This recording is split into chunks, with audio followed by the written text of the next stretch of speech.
Dili ko na mo suporta si Mr. Abante kay BP Sara. Wala man po nagdahom tingali ang mga supporter ni Sara nga mo suporta ka Mr. Abante, sir. Natural, di ka mo suporta kay gapasa man gani kag impeachment, ikaw ba't yung impeachment karon? Diba?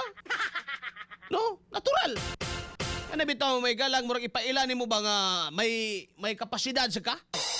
No, may kapasidad sa kang muguyod og tao para mubutar o dili. Nga man gani ka kadaog sa imong distrito nangilog ra man gani kang nida. Mauwaw sa gaoy. Mao ganing gibutang nako na Mr. Abante akong gibutang ano man. Sa para nako dili man ka representative. Di sa ganako representative kay di man ko taga diha sa imong distrito. Di man ka representative ngano man. Ubot subayon dili man kay gipili sa imong distrito.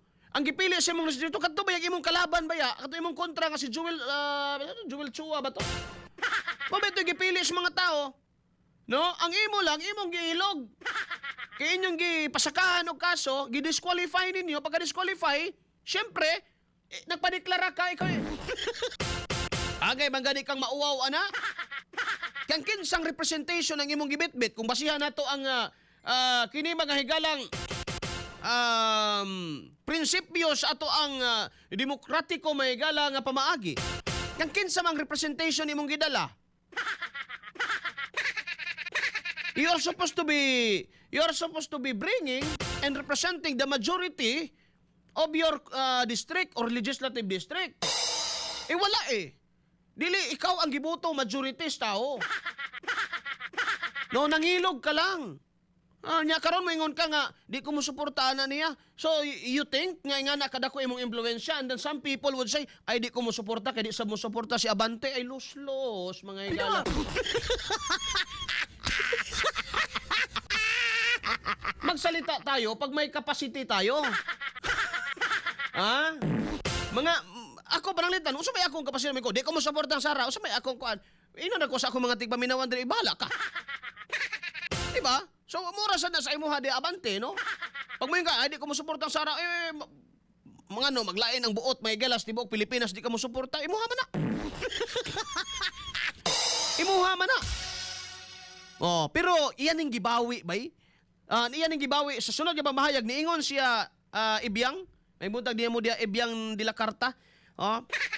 Iyon siya may gala nga kung karon daw ang eleksyon, winnable gyud kuno si Sara. O naaraman di ay na. Lagi kay wa kay madungog ba nga mga political expert o kini analyst may gala bisag kalaban man o dili may igsoon nga niingon nga pildihonon si Sara. Ngano man mubasa gani ka og politiko, mga katropa, no? Kuan lang disclaimer lang, dili ko mga igala political analyst. Nadugay lang gyud ko aning trabaho mga igsoon. Nadugay na lang gyud ko aning trabaho unang somehow makabasa na tas dagan sa panahon ba. Basahon gani nimo mga igala ang winnability sa usa ka politiko. Dili gyud nimo na malangkat nga tan-aw nimo unsa siya may igala ka suod ngadto sa mga tao. Kay popular ang atong tirada diri. No, dili popular nga kasikatan but how people identify themselves to the politicians. No? Pananglitan karon. Kapag ka ang politiko mga igala humot sa masa, kabahan ka talaga dyan. Oo. Bugat og ligon yun nimo na mga higala nga pildihonon. Pag ang tao o ang politiko mga igsoon, kaya niyang mo go down sa level sa nga naa sa estero, naa sa bahay kubo, naa sa ilawom tulay, o naa sa ginatawag nato Englisyo nato may galaron social, naa sa mga marginalized, the poorest of the poor, no? Kanang mga tawhana, naa dito sa piri-piri, no? If ang usa ka politiko mga higala humot gani siya diha ana nga level sa mga tao o sa masa maigsoon, unya pagtan-aw nimo sa camera will help to identify. Pagtan-aw nimo sa camera may gala, dili gani naman si tao nga awkward tanawon ba nga klaro bitaw kayong bitaw mangingking bitaw og mo ay sabay ano ba yan ano ba no. Kana bang kuan kayo ba kanang cool kaayo, I mean pasok kaayo may gala sa standard sa masa, kana isa na may galas tan-awon sa winnability. On the other hand, vice versa mga katropa, ang butante ba gi-identify ba nila ilang kaugalingon dito kang Sara?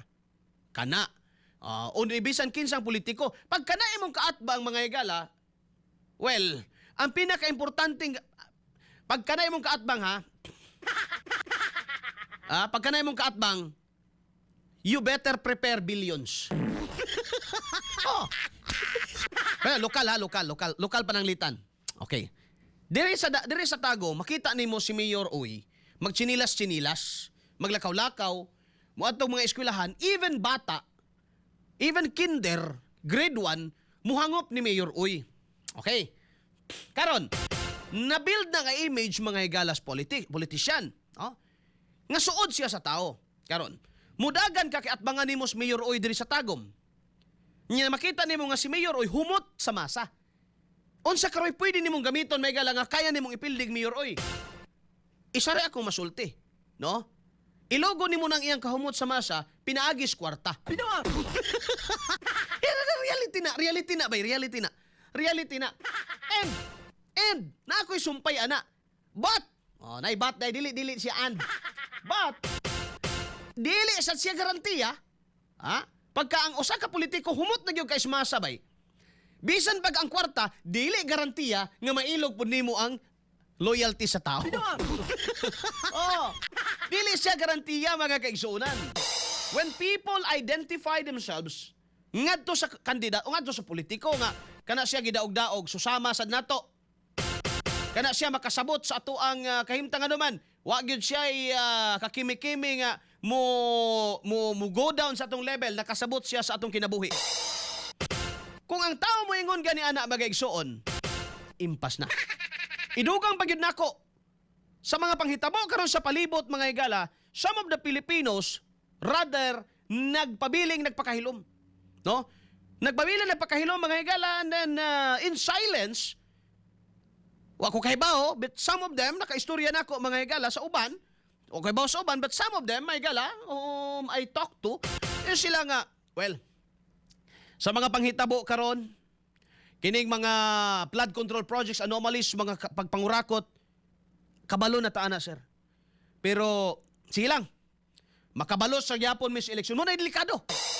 Muna isa sa pinakadelikado, may gala. Pag ang tao mo ingon, makabalos sa gyapon mis eleksyon. Meaning, nagtitimpi yan. Na ay ginakumkum na mga higala, mubuto lang gina sila. Muna nga, kana sila, ang delikado sa ana, kung sugnod-sugnuran, mga katropa, buhat-buhatan og mga panghitabo, aron nga mo flare up ang tao, mga katropa, on then, nairason, nga ang administrasyon, mayon, oy, naanatay lawlessness, state of lawlessness na ta, ang rebellion, dapat mag-martialo na ta. Kasabot sang tao ana nga dili ta magpakasala-sala karon kay basin delikado ni magsulong-sulong mo ana mga lakanya magprotesta-protesta mo basig maluag ng tornilyong bongbong mga higala mo deklara nagmarsyalo delikado ta. Ako masaligon ko nga ang Pilipino nakakat-on gyapon oy sa mga leksyon mga higala sa history. Ang uban lang dili vocal. Ang uban may higala day ay uban diha naminaw lang. No, kay uban mahimamat nako, naminaw day nako, maulas ako may higala, uban day diha mga higala abogado. No, kumito nang usahay maghuna-huna ko. Ako na lang isipon wa ni sila naminaw para di ko ma-intimidate. Kay ma-intimidate man ta usahay may higala nga there are people nga mas knowledgeable kaysa nato, maminaw nato, delikado na. Ipit ta diha may higala, ipit ta. Pero mo na ko nakita mga katropa, so mao pud nang nakita sa ubang mga political analysts nga either mudawat ka o dili, dawaton dyan na ni mo may higala ang realidad. You face the reality, nga sa pagkakaroon mga higala, Sara is humot kayo sa masa. So ang trabahoon sa admin karon mga katropa in this next days, may igsoon, no? Kaniyang ilang buhaton. No, kay ilang buhaton. Trabaho. Well, some other team, birada. Di gina maputol. Kanang ilang kanang ilahang banat kang Sara. Pero, naipiro anabay. No? Ang ilang gusto na mahitabo nga mudawon ang pagtanaw sa tao sa kang Sara Duterte. Pero ako sa ako may galang pananaw kung niing-ani na naanay gikumkum daan ang tao nga ba nga sige kana makabalos ra gyapon mi. Kung naana na siya sa tao mga higala, whatever you throw, bisag unsa imong ibato diyan ni Sara mga higala, isipo na sa tao ay pamulitika ra man na. Pamulitik ka raman na, ila raman gyud ang gibirahan si Sara kay mudagan man mga presidente kay nahadlok man na sila. Mo na isipon sa tao. And then kung mauna mga higala isipon sa tao, ang mahitabo ana imbes nga muubos ang ilang kumpiyansa o ilang confidence mga higala dito kang Sara, maluoy pahinuon silang samot. So by so doing mga higala, imbes nga mabawasan nila tong porsyento may higala nagsalig kang Sara, basin kato mga tao nga tuwa pa nagsalig BBM, mamalhin na lang madugay kay ngano man. Ang Pilipino maluoy sa dinaog-daog. Muna kamo dia mga congressman, kining uban mga congressman nga mga balingbing karon. Ang ilang gihibo mga katropa, pundo paniid bay. Oo. Pundo paniid sila sa pagkakaroon nga naman. Ay delikado to, purnada atong boto ani. Oh, purnada boto na to anig mo kwanta. Pagka mo deklara ka sa imong distrito karon, may gala may kag I support impeachment against VP Sara and I don't want her to be the president. Sa imong distrito karon, ingani sad mahitabo. Sa imong distrito ha, pananglitan,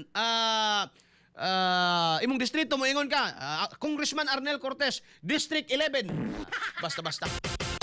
Pag ako karon may gala mo ingon ko, I declare, I support the impeachment and I don't want another Duterte to be the president. Sa akong district, mga katropa, naiusa pwedeng mahitabo niya na. Ang tao makabaluman, kasi siyempre, naagoy social media, makabalumang tao. Ano gina mga tao? Marka. Pak, marka. Karon, na ako'y kaatbang nga usa ka politiko nga si Dong Jeep. Kining akong kaatbang nga politiko nga si Dong Jeep, mga katropa, kaniadto wala ni planos pagdagan. Kaya nag-ingon na ning mo pahuway. Pero, sakyan niya ang akong pag-upos kang Sara. Sakyan niya kay nga naman, automatic man niya akong level karon muubos man eh. No, ang akong confidence level o ang trust may gala sa mga tao, mabawasan man eh. No? So, katong akong opponent may gala, mupasiata ba ito nga sa sunod eleksyon mudagan sa ko. Ay, di pa na mo ingon. Mubuo pa na grupo may gala niya magpa-Facebook live pa na mga gala. Di mo ingon dayon na, mga igsuon na to diri sa distrito, bla bla bla. Kining atong congressman ba? Di kin mo suporta kay Bibi Sara. Ha? Ako mo suporta ko? Oh, di wa na. Tiwas na akong karir. Inom sa kong kape, inom sa kong Santon Gold Coffee Mix sa kadali lang. Nakuha ninyo akong punto mga higala? Hopefully nakuha ninyo akong punto. So, Mr. Abante, it doesn't matter anyway. Mo suporta ka o dili. Ngano man, you don't count. Kung sa timbangan pa, sir, mura kag balihibos pato. Gaan.